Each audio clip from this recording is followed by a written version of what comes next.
Welcome back to Cooking with Tony Rigatoni, folks. Today we're making sourdough bread. I love this recipe because there's no proofing basket, no making a leaven from dough I already have. Why? Because I'm not an industrial bakery, and a lot of those recipes are designed for bakeries that make thousands of loaves of bread a day. Well, we are not that at all.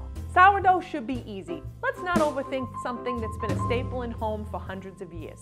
And let's get started. To help me make our bread today, I got some moms who make sourdough, which is kind of like a way of saying we're gonna break the freaking internet. Oh! That's right, ladies and gentlemen. The first mom proudly keeps snacks in her purse and Xanax in her glove compartment.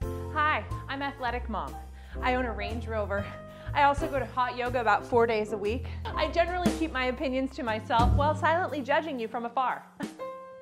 Nice to meet you, Athletic Mom. When you make your sourdough, what's your first step? Well, your sourdough starter, it needs to pass what's called the float test. And that's just like a really cool way of saying that like it floats. This just means that it's trapping air, and those small air bubbles in your bread translate to larger ones called oven spring. The dough's so springy, right? Have you ever tried to hop on one foot while explaining how to make sourdough? It's really enlightening. Thanks, Athletic Mom. Our next mom enjoys deer hunting and alienating the neighbors. Hey, I'm Modern Pioneer Mom. I got so much bronzer on, my pores are going, help! I'm anti-vax, anti-public school, and pro-gun, baby. I love the idea of homeschool so much, I tattooed it right on my butthole. I'm so direct, a simple interaction with me is considered a mild traumatic event. I agree, I now need therapy. Shh. It's deer hunting season. That's right, baby. At this point in time, I gotta be real quiet. You're gonna wanna add about 300 grams of starter into that bowl. I got a buck. I got a buck. Thank you, Modern Pioneer Mom. Lastly, we have Progressive Christian Mom, who's gonna show us our next step. Hey there, hi. I'm Progressive Christian Mom. Kennedy, stop pouring bleach in the bathtub! Toddlers, right? I go to church every once in a blue moon. And I love baking sourdough and farting in my house in front of my husband because I represent progress. And edamame and onions. We're gonna continue our recipe and add about 650 grams of water. Be sure to mix the water and the starter together with your hands. Nice to meet you, Progressive Christian Mom. I like your take on things. Now, moms, can any of yous tell us, and I mean the people watching, what hydration means?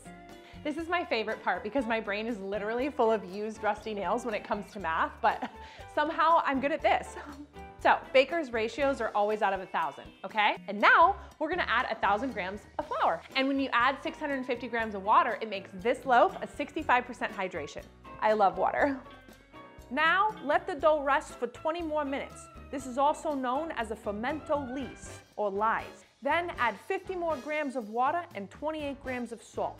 You want to massage this in quite well. When all said and done, this dough comes out to a 70% hydration. And it's really great for scoring and making fun shapes that are in the dark corners of your mind that you didn't know that were there. Now you're going to pull the dough once every 30 minutes for an hour and a half. Sourdough doesn't define me. I do my pulls in between MAGA rallies. MAGA, baby. Sourdough doesn't define me. I do my polls in between episodes of Virgin River. For me, it's a little defining because I guess I'm still trying to figure out who I am. But for now, I'm pulling sourdough, and that's okay. Now, you're gonna leave the dough outside of the fridge for 1 more hour, and then you're gonna put it in the fridge overnight. Pull the dough out of the fridge the next morning or up to 72 hours later and let it rest on your bench. Yes, this is called a bench, kind of like the one at the park you sit on and pretend you're not reading 50 Shades of Grey. I have a really great sex life, I swear. Now you're gonna shape your dough balls and dust rice flour over them.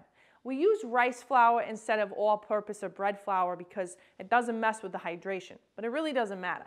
If you wanna use all-purpose flour, that's on you, kid, and it's okay. Then put your Dutch oven in the oven for about 20 minutes to heat up. I know, it's a bunch of ovens, but don't freak out. And this part is as satisfying as disemboweling a bunny rabbit that was shot by your 5-year-old on Easter morning. You want to slice into the bread and make any design you want. I like to score leaves and make it rainbow, because my inner child is really running the here. I use blue spirulina, dragon fruit, and turmeric. We're all natural in our house. I'm winning! I'm winning! I like to score a simple cross, or if I'm feeling cheeky, I put passive-aggressive messages into my bread as a form of communication to my husband. Kind of like this one. Bake at 450 for 20 minutes with the lid on your Dutch oven. Then remove the lid and bake for another 25 minutes. You can reduce the heat to 425 at this point if you want to, but if you want an extra crispy loaf of sourdough, keep it rocking at 450. As always, my recipes can be found at www.tonyrigatoni.com. That's the 3 I's, not a Y, and this guy will see you next time on Cooking with Tony Rigatoni, baby. Let's go!